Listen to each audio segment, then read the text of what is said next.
Hello everyone, welcome back to botany से tip science. तो आज हम पढ़ने वाले हैं 11th class lesson number 1 bio living things, living word.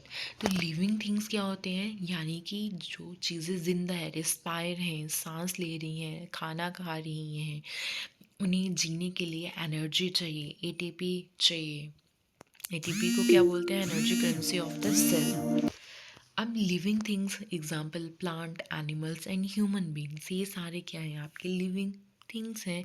Bacteria, archaea bacteria, archaebacteria हो गया, फंजाई, प्लांट, एनिमल्स, ये सारे आपके क्या है? लिविंग थिंग्स हैं। जितने भी लिविंग थिंग्स हैं वो बने होते हैं एक सेल से, और सेल क्या करते हैं? कैरी करते हैं सेलुलर एक्टिविटीज़ को। नेक्स्ट है कैरेक्टरिस्टिक्स ऑफ लिविंग थिंग्स। अब सबसे पहले क्या होते हैं किसी ऑर्गेनिज्म? न्यू बॉर्न बेबी है तो ग्रोथ होगी, रिप्रोडक्शन का मतलब है ए सेक्सुअल रिप्रोडक्शन होगी या सेक्सुअल रिप्रोडक्शन होगी। वो ऑर्गेनिज्म सिमिलर, अपने सिमिलर ऑर्गेनिज्म को प्रोड्यूस करेगा, उसे क्या बोलते हैं? Reproduction, metabolism. नेक्स्ट है सेलुलर ऑर्गेनाइजेशन एंड कॉन्शियसनेस। और ये सारे जो है इम्पॉर्टेंट फैक्ट हैं लाइफ के लिए। अब नेक्स्ट है हमारे पास ग्रोथ। ग्रोथ क्या है? यहाँ पे इंक्रीज होता है mass and number of individual organism. New born baby से कैसे वो एडल्टहुड स्टेज तक पहुँचा, ये फेज़ क्या होता है? आपका ग्रोथ होता है। ग्रोथ जो है आपकी वन स्टेज पर आके स्टॉप हो जाते हैं, यानी कि एडल्टहुड में आके, या अडल्ट, जब आप एडल्ट हो जा रहे हैं, एडल्टहुड तक पहुँचते पहुँचते आपकी जो ग्रोथ है वो स्टेबल हो जाती है। डन। ग्रोथ में क्या होता है? इंक्रीज होता है मास इन नंबर, यानी कि आपका वेट भी बढ़ता है, आपका साइज भी बढ़ता है। डन। नेक्स्ट है आपका रिप्रोडक्शन। रिप्रोडक्शन का मतलब है यहाँ पे एक देखना, ये मदर है और आगे इसके बेबी हैं, तो इसने क्या किया? आपने सिमिलर ऑर्गेनिज्म को प्रोड्यूस किया, अपने जैसे ही ऑर्गेनिज्म को प्रोड्यूस किया, उसे आप क्या बोलते हैं? रिप्रोडक्शन। रिप्रोडक्शन दो टाइप की होती है आपकी, sexual production and A sexual reproduction. जो मैमल्स हैं, ह्यूमन बींग्स हैं, उनमें क्या होती है? आपकी सेक्सुअल रिप्रोडक्शंस होती हैं। आपका बैक्टीरिया हो गया, बाइनरी फ्यूजन हो गई, हाइड्रा के ईस्ट हो गया, ये सारे आपके किस में आते हैं? ए सेक्सुअल रिप्रोडक्शन में आते हैं। ए सेक्सुअल रिप्रोडक्शन का मतलब एक ही ऑर्गेनिज्म जो है रिस्पॉन्सिबल होता है अपने ऑर्गेनिज्म को प्रोड्यूस करने के लिए। सेक्सुअल रिप्रोडक्शन में जो है टू ऑर्गेनिज्म की नीड होती है अपने जैसे सिमिलर ऑर्गेनिज्म को प्रोड्यूस करने के लिए। डन।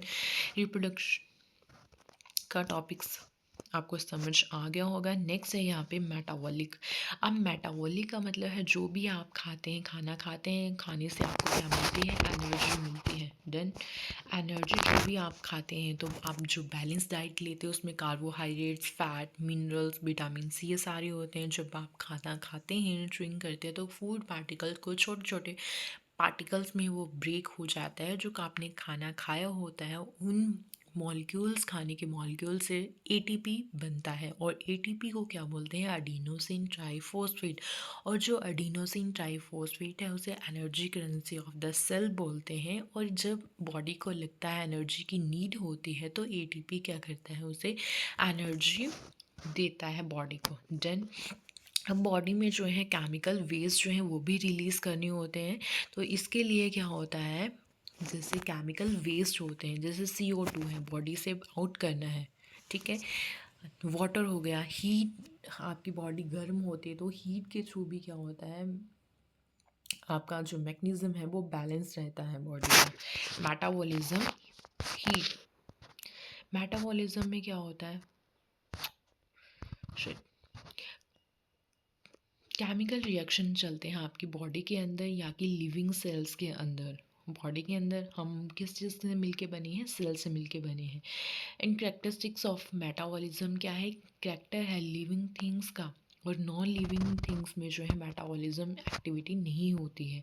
आगे है सेलर ऑर्गेनाइजेशन। सेलर का मतलब हम सब थिंग्स किससे मिलके बनी होती हैं? सेल से मिलके बनी होती हैं। सेल जब आपस में मिलते हैं तो टिश्यू बनाते हैं, टिश्यू आपस में मिलते हैं तो ऑर्गन बनना शुरू होते हैं, जैसे हार्ट हो गया, किडनी हो गया, ये सब बनना शुरू होते हैं। और बाद में एक पूरा का पूरा ह्यूमन बीइंग बन जाता है, यानी कि पूरा ऑर्गन सिस्टम बन जाता है। तो ये सारा किस में आता है? सेलुलर में। सेलुलर का मतलब ही है सेल से हम पूरा एक कंप्लीट ऑर्गेनिज्म बनते हुए देख रहे हैं। नेक्स्ट है यहाँ पे कॉन्शियसनेस, यानी कि आपको जो आपका इन्वायरमेंट है, इन्वायरमेंट में जो भी चीज़ें हैं या जो भी चेंज हो रहे हैं, एक्सटर्नल चेंजेस हो रहे हैं, तो कैसे आपको पता चल जाता है कि आपने किसी गर्म चीज़ को ऑब्जेक्ट किया तो आपकी स्किन में रिसेप्टर होते हैं, वो मदद करते हैं आपकी कि ये चीज़ हॉट है, इसको हाथ नहीं लगाना है, ये ज़्यादा कोल्ड है तो इसको टच नहीं करना है। तो उसके लिए क्या होता है, आपके सेंसरी रिसेप्टर, सेंस स्किन में रिसेप्टर जो होते हैं जो आपको मदद करते हैं किसी चीज़ को पहचानने में। Then it is a typically property of living organism, the ability to sense any things in the environment, जो कि इन्वायरमेंट में जो भी चीज़ है उन्हें सेंस कर सकते हैं। तो ये किसकी एबिलिटी है, लिविंग थिंग्स की।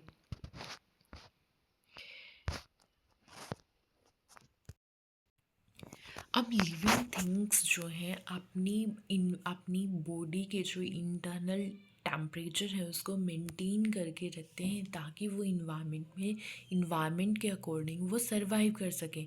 तो इंटरनल मैकेनिज़्म या internal environment of the body को मेंटेन करने के लिए टर्म यूज़ होती है हेमियोस्टेसिस। अब the structure of living things is highly organised. अब लिविंग थिंग्स का स्ट्रक्चर है हाईली ऑर्गेनाइज्ड है, और इसमें क्या होता है, we should be able to break down. हम चीज़ों को, जो भी खाना खाते हैं उसको छोटे छोटे मॉलिक्यूल्स में ब्रेक करते हैं, उनसे एनर्जी लेते हैं एंड बिल्ड अप न्यूट्रिएंट्स। और न्यूट्रिएंट से ही क्या होता है, हम मेटाबॉलिज्म एक्टिविटी लेते हैं, एनर्जी लेते हैं।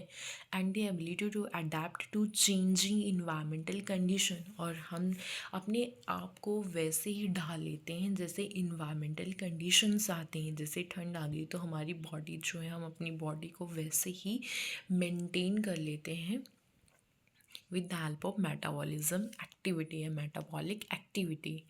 और जो स्टिमुलस, जो हमारी स्टिमुलस, एक्सटर्नल स्टिमुलेंस है, वो हमारी सेंस ऑर्गन जो है मदद करती हैं कि हम इन्वायरमेंट की थिंग्स को कैसे सेंस कर सकें। And we should be able to increase the size and mass.